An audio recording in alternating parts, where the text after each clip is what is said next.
All right, let's jump right in. Today, we're tackling something I know you're really interested in, and that's building wealth, especially in Europe. Perfect timing, too. Right. So we found this podcast episode called 5 Smart Investments for a Thriving Future, Building Wealth in 2025 and Beyond, and it's got some great advice specifically for European investors. Yeah, this episode is great because it really digs into the European financial scene. It doesn't just list off investment types, For sure. So their first tip, dividend stocks, I know a little bit about them already. Sure. You buy shares, and the company pays you just for owning them. Yeah. But what makes them so good for Europe specifically? Well, a lot of European blue chip companies, they're really stable, right? They've been around forever. They have this track record of weathering any economic storm and still consistently paying dividends. Oh, I see. Like the podcast mentioned Unilever, Nestle, Siemens. Oh, yeah, those are big names. Exactly. Solid examples. So if those companies are probably going to keep doing well, their dividends could be a pretty reliable source of income. Exactly. And don't forget compounding. Oh, right, compound. If you just reinvest those dividends back into those same companies, your returns, they can really grow over time. Like it just builds on itself. Yep, it's a built-in growth engine. So dividend stocks tapping into the stability of these well-established European companies. But what about for people who want to do good with their money? With sustainable and green investing and all that. That's a really good point. And that's where Europe is really leading the charge. The European Green Deal wants to reach climate neutrality by 2050. That's a huge goal. Huge. So it's a massive driver for investments in that whole green sector. So it's not just about feeling good. There's serious money to be made there. Oh, absolutely. Think about how much needs to change to meet those climate goals. Huge demand for innovations in renewable energy, sustainable transport, waste management, all of that. The episode even gives some examples of companies in those areas. And it really is a win-win for investors who care about the environment. You can make money and do some good at the same time. Right. Aligning your investments with your values. Exactly. Okay, let's switch gears a bit. The podcast also talked about real estate crowdfunding platforms. Oh, yeah. I've heard of those, but real estate always seems so out of reach. Right. Like you need tons of money to get started. Yeah, and that's what makes these platforms so cool. They're breaking down those barriers so anyone can invest in property.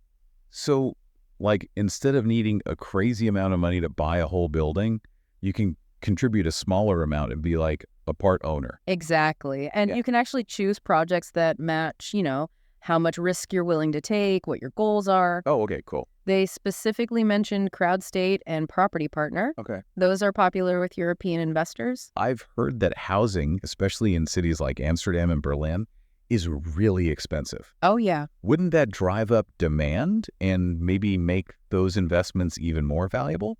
You got it. And on top of the property value going up, you can also earn passive income from rent. Oh. It's a really good alternative to, the traditional way of investing in real estate, which can be a hassle. Yeah, I get that. All right, now we can't talk about investments without talking about crypto. Ah, yes. It can be so volatile. It can be. Some people love it. Some people are terrified. What did the podcast have to say about it? It's actually pretty balanced, which I appreciated. They acknowledge, it's high risk, but it also has the potential for high rewards. Right. And they pointed out that it's becoming more mainstream. True. Even European banks are starting to offer crypto services. So it's not just for tech people anymore. Definitely not. The podcast focused mainly on Bitcoin and Ethereum, the two big ones, but they stress that diversification is key, even within crypto. Right. Including some stable coins, which are tied to the US dollar, can help to balance out that volatility. Okay, yeah. And they really made a point of saying only invest what you can afford to lose. Good advice. Because, crypto can be a wild ride. Absolutely. Yeah. What about the regulations in Europe? Are they cracking down on it? That's a good question. Unfortunately, the podcast didn't really touch on that, but it's definitely something to research because those regulations can really change things. So it sounds like staying updated is important. Definitely.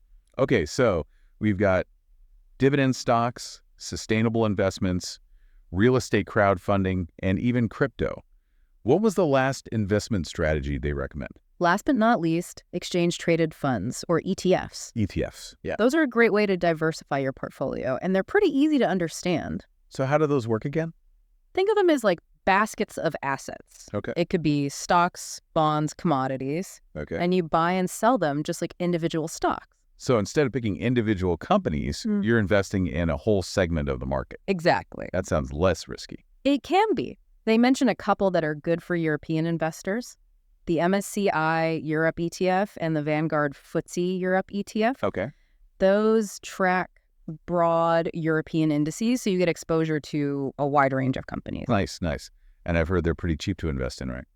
Yes, low fees are a big plus, especially if you're just starting out and don't have a lot of money to invest. Makes sense. So we've got 5 different paths to potentially building wealth in Europe. It's amazing how much we've covered. It is. It's like a whole roadmap. But I'm sure everyone's wondering, which one's right for me? Yeah, that's the big question, isn't it? And it really all comes down to, your own financial goals, how much risk you're comfortable with, and even your values. It really is like a map, different routes to get to the same place. Love that. But it's not about finding that one right answer. Yeah. It's about figuring out what works best for you, for your own situation. Absolutely. And that's what I like about this deep dive. It's not just generic advice. It's like giving you the power to make your own decisions about your money. Exactly. We've given you a taste of these 5 different strategies. Right. Now you got to zoom in and think, okay, which one really speaks to me?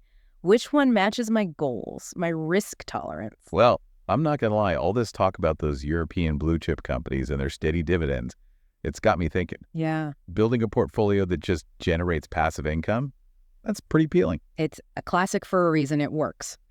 But even with those stable companies, you got to remember, there's always some risk.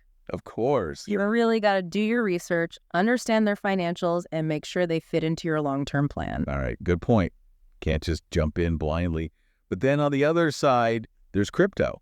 Oh, yeah. So exciting, but a little scary at the same time. It is. I want to be responsible, but those potential returns are tempting.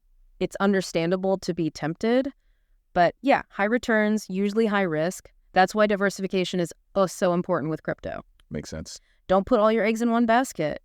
And just like the podcast said, only invest what you're okay with losing. Right. Absolutely. Because, yeah, crypto can be unpredictable. You said it. Those stable coins are interesting, though, trying to balance things out a bit. I want to learn more about those. But what about real estate crowdfunding? Yeah. I'm still trying to get my head around how it all works. Imagine investing in property in some amazing European city. Okay. No mortgages, no tenants, none of that landlord stress. Sounds pretty good. Right. That's the beauty of these platforms. You pool your money with other people, pick a project, and you could get rental income, plus see your investment grow as the property value goes up. Sounds almost too good to be true. What's the catch? Well, of course, every investment has some risk, right? Sure. With real estate crowdfunding, you got to really look into those platforms, the projects they offer, all the fees involved. Right. Make sure you understand how they do their due diligence, how transparent they are, all of that. So you still need to be careful. Oh, yeah. And just like with regular real estate, location. Sure. The podcast talked about high demand in cities like Amsterdam and Berlin. Those are definitely markets to keep an eye on. Definitely. And those sustainable investments feels like they're about to explode. Right. I could practically see all the solar panels and wind turbines popping up. It's like a wave we can't afford to miss. And you get to contribute to a better future while you're at it. I'm starting to think that diversifying across a few of these strategies might be the way to go. Could be. Maybe some dividend stocks for stability, some green investments for growth potential, and toss in some real estate crowdfunding just for fun. I like it. That's the great thing about investing. You can build a portfolio that's perfect for you, your goals, your risk level, and don't forget ETFs. Right. Those baskets of assets all ready to go. Easy diversification. But before we get ahead of ourselves, let's bring it back to you, the listener. Right. We've given you a lot to think about. What are your initial thoughts? Out of those 5 investment avenues, which one speaks to you the most? What are you excited to learn more about? Take a second to think about it. Maybe even jot down some questions you have or areas you want to explore further. Definitely. Knowledge is power. Yeah. Especially when it comes to your money. Absolutely. Don't be afraid to really dig in, ask questions, and find resources that can help you make smart decisions about your financial future. Right. We've given you a ton of information, A lot to process. but the real journey starts now. It's up to you to explore what really works for you and your goals. It's like we've handed you this toolbox Right. full of tools. Yeah. Now you got to decide which ones you want to use to build, your financial masterpiece. I love that. Taking ownership, building a plan that's just for you. And there's no right or wrong answer here, right? Nope. It's about finding what feels right for you, your risk tolerance, your vision for the future. Are you drawn to that stability and steady growth of dividend stocks? Like a ship just sailing through calm waters? Yeah. Or does that fast-paced world of crypto get you excited? Right. Like a speedboat, just zipping through the waves. Maybe you want a little bit of both. Stability and the adventure. Something like real estate crowdfunding, Yeah. where you can invest in something tangible like property, Right. but still get the benefits of diversification. And don't forget the impact you can make with your money. Right. Investing in a better future. Exactly. Supporting companies working towards a sustainable future. That's more than just profit. It's aligning your investments with what you believe in. It really is amazing that we have the power to shape the world through our financial decisions, It is. And with ETFs, Yeah. even if you don't know a ton about individual companies, Yeah. you can still be a part of the growth of a whole market. It's like a diversified portfolio all in one package. Exactly. But the takeaway here is that you have options.